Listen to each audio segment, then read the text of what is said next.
Connais-tu les malas? Sais-tu ce que c'est et à quoi ça sert? Peut-être as-tu déjà vu passer des gens avec un collier de perles autour du cou, au bout duquel il y a un petit pompon. Ça a l'air très à la mode en ce moment.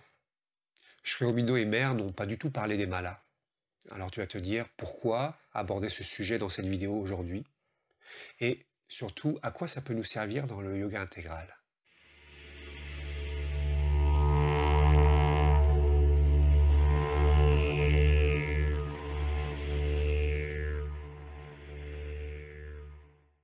Salut à toi, c'est Emmanuel et je suis heureux de te retrouver sur la chaîne Mère Divine. Aujourd'hui, nous allons donc parler du mala. Qu'est-ce que c'est exactement? Avant de commencer, la fois précédente, on a commencé la première vidéo de ces 6 vidéos qui vont parler des mantras et de toutes les formes, en tout cas pas toutes, mais une bonne partie des formes de pratique de mantra. Et nous avons vu ce qu'en pensait Sri Aurobindo, Mère, Satprem, comment pratiquer le mantra, à quoi il peut nous servir dans le yoga intégral et surtout comment trouver son propre mantra. Eh bien aujourd'hui, on va aborder une pratique un peu spécifique qu'on appelle le mala, qui est utilisé avec donc cet objet qu'on appelle un mala. Alors qu'est-ce que c'est exactement un mala? D'où ça vient? De quand ça date? Ça vient d'Inde évidemment. Quant à son origine, enfin sa date, on va dire que les premiers textes, il semble que ça se trouve encore une fois dans les Rig Vedas, qu'on retrouve le mala dans les Rig Vedas, donc dans les Védas, à peu près 3000 ans, donc. Et à l'origine, eh bien, c'est un support de méditation pour faire un japa. Un japa, c'est une récitation de mantra, mais une récitation un peu particulière, parce que un mala, c'est constitué de 108 perles. Il y a 108 perles en tout, plus une perle, une plus grosse perle, qui correspond au début du mala, donc la récitation du mantra, et à la fin. Donc on sait quand on commence, on sait quand on termine. Et cette perle, on appelle ça la perle du gourou. Et en général, c'est fini par un petit pompon. Et le pompon, dans la symbolique, ça correspond à la fleur du lotus, qui, comme tu le sais, est un grand symbole en Inde. À l'origine, c'est fait avec des graines de rudraksha, c'est une graine d'un arbre sacré, ou alors avec des perles de bois. Et puis, dans l'époque moderne, on trouve beaucoup de malas avec des pierres semi-précieuses, parce que effectivement, des perles de pierre, c'est vraiment très joli. Mais, au point de départ, c'est plutôt avec une graine ou avec du bois. Et donc, c'est originaire de l'Inde, et petit à petit, ça a suivi son chemin, et les bouddhistes utilisent aussi le mala pour faire des récitations de mantras. Alors les malas indiens et les malas bouddhistes sont légèrement différents. Les malas bouddhistes ont des petits nœuds entre chaque perle, et la corde est rouge. Et donc il y a des petits nœuds rouges entre chaque perle. Alors que les malas indiens n'ont pas de nœuds. Et les pratiques sont légèrement différentes. Par contre, ils ont tous les deux 108 perles. Alors, en fin de vidéo, je te laisserai un lien dans la description avec la manière traditionnelle de l'utiliser. Parce que, comme toujours, tout est très codifié et la manière d'utiliser un mala est très codifiée. Normalement, on dégraine donc au point de départ, ici. Et alors, je ne vais pas te montrer la manière traditionnelle, je te laisse donc le lien en vidéo, en description de la vidéo, où tu verras comment ça peut être utilisé de manière traditionnelle. Mais une chose quand même importante que je retiens, c'est qu'on n'utilise pas l'index pour égrener. Parce que là-bas, en Inde, l'index, ça correspond à l'ego. Donc, on va dire qu'on va éviter de dégrainer notre mala avec le doigt de l'ego. C'est celui qui pointe. Donc, il y a 108 graines, Alors pourquoi 108 d'ailleurs? En fait, 108 en Inde, c'est un chiffre sacré. Il y a 108 lettres en sanskrit. Le Gange a 108 noms, la mer divine a 108 noms. Dans l'astrologie védique, le chiffre 108 est important. 108, c'est un multiple de 9. Et donc, 108 graines, c'est 9 fois 12. Donc, le mala, à l'origine, c'est un support de méditation pour réciter un mantra. Et ainsi, on sait qu'à chaque fois qu'on a fait un tour complet, on a récité 108 fois notre mantra. Donc ça permet, c'est un outil pour comptabiliser tout simplement le nombre de mantras qu'on fait. Alors on peut faire une fois, on peut faire 3 fois, 9 fois, on peut faire de nombreuses fois le tour du mala, en fonction de ce que l'on veut travailler et de la discipline que l'on veut avoir, ou tout simplement de ce que le maître nous a demandé le nombre de fois que le maître nous a demandé de réciter notre mantra. Donc on égrène une à une, et à chaque fois qu'on a une graine dans la main, entre les doigts, on récite notre mantra. Une fois que le mantra est récité, on égrène la suivante et on récite notre mantra, et ainsi de suite, tout au long de notre récitation du mantra, jusqu'à faire le tour complet et d'arriver à la fin, à la perle du gourou. Et là, on a récité 108 fois notre mantra. Moi, je pratique cette technique du mala depuis pas mal d'années maintenant. Pendant longtemps, j'ai médité en tailleur avec différents types de méditation. Et puis, il y a une époque où carrément je faisais une méditation le matin à mon réveil. J'aimais vraiment, parce que ça me permettait de me lancer ma journée en me connectant à la mer divine et en étant apaisé. Et je faisais aussi une méditation le soir, juste avant de me coucher. Ça clôturait ma journée et ça lançait ma nuit avec une connexion à la mer divine aussi. Et puis, fut un temps où je faisais carrément 1 heure de méditation le matin à mon réveil, plus 1 heure le soir à mon coucher.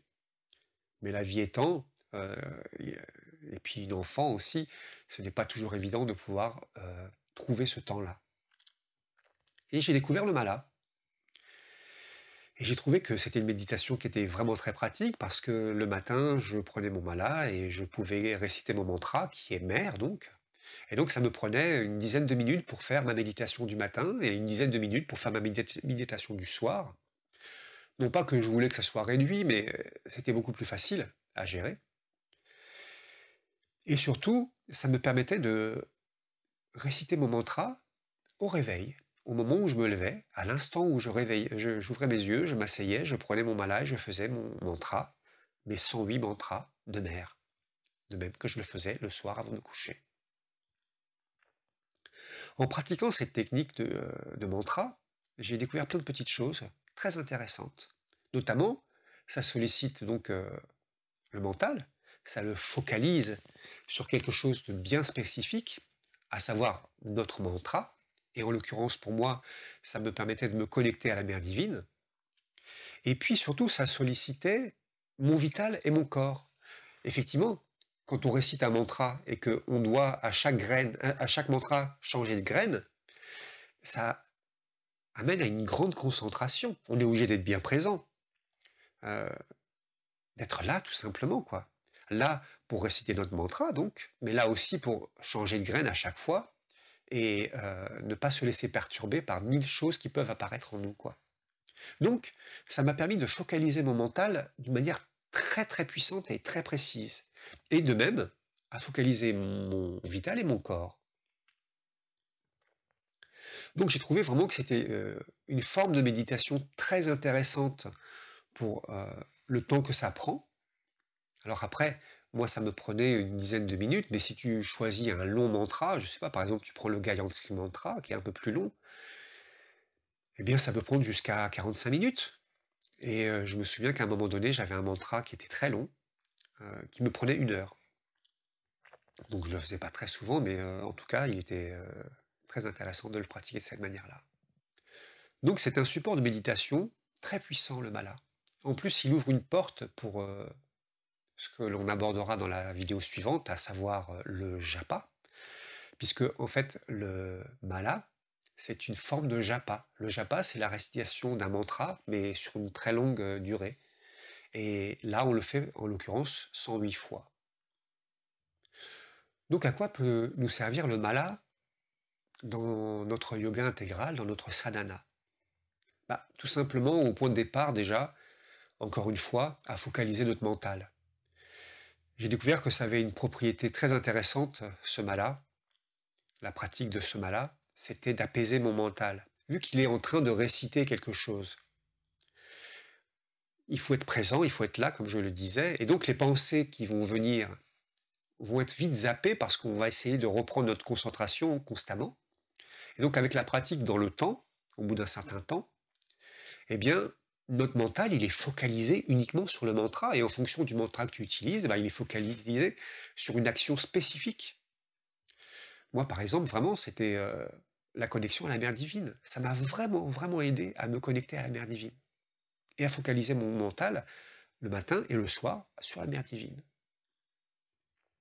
Alors, il est important, une chose que je trouve vraiment importante de te dire, c'est que un mala, c'est pas un objet anodin. Tu vas le charger à chaque fois que tu vas réciter un mantra avec une graine, tu vas charger cette perle de ton mantra. Donc moi, je conseille vraiment de ne pas utiliser un mala pour plusieurs mantras. Si tu as envie d'avoir plusieurs mantras, en général, de toute façon, tu n'en as pas 36 000, tu en as un, deux peut-être, allez, trois, grand maximum, en fonction de ce que tu vas veux travailler exactement. Mais du coup, tu vas charger ton mantra, ton mala, de ton mantra. Il va être, avec le temps, il y a des malas que tu vas utiliser toute ta vie, en fait. Et tu vas charger toute ta vie ton mala de ton propre mantra, avec ce qu'il correspond pour toi exactement. Et puis moi ce que j'aime faire, c'est, une fois que j'ai terminé, je le mets autour de mon cou, il m'accompagne, ce qui fait que je peux l'utiliser où je veux. Par moments, il m'est même arrivé de faire des méditations actives avec mon mala, où j'étais en train de me faire une balade, et puis je sors mon mala, donc je le sors de mon cou, et je commence à faire mon mantra en marchant. Donc ça m'a permis aussi d'explorer la méditation active, en focalisant mon corps, mon mental et mon vital sur mon mantra. Donc, vraiment important de n'utiliser qu'un seul mala pour un mantra spécifique. Si tu veux en avoir plusieurs, tu peux en avoir plusieurs, mais c'est des objets puissants en fait.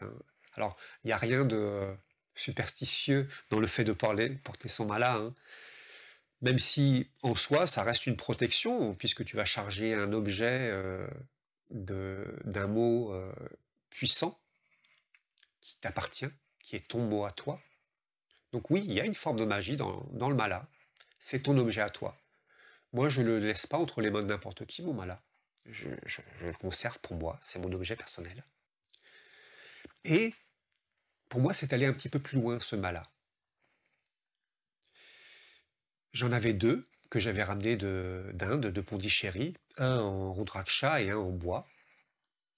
Et donc j'avais mon mala mère que j'utilisais, et je prenais mon mala en bois pour l'utiliser. Et puis à une époque, j'ai voulu expérimenter le mantra de mère, Om Namo Bhagavate. Et donc j'ai utilisé le mala en rudraksha. Et puis, dernièrement, j'ai un troisième mantra qui est apparu, pour un autre travail bien plus spécifique. Et je n'avais que deux malas, donc j'ai commencé à chercher, et je me suis acheté un mala lambda que j'ai trouvé, bon. Et je me suis dit, ouais, mais quand même, j'aimerais bien avoir un mala, mon mala. Et j'ai découvert que je pouvais fabriquer des graines. Alors je suis artisan, moi, mon travail, c'est le bois.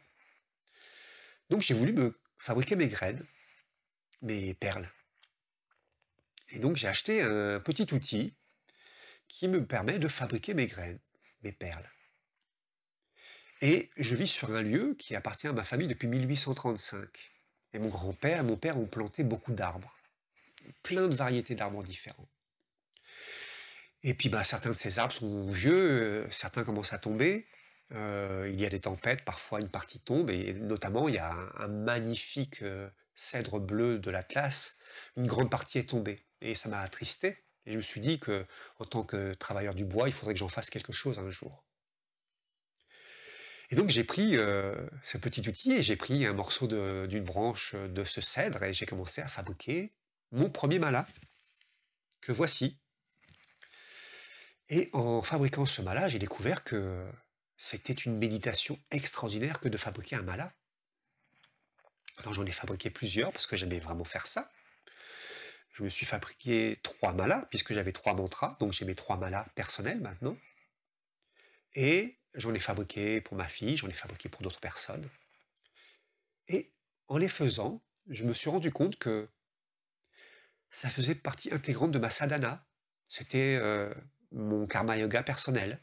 Et en plus, c'était une manière méditative mais active, de méditer.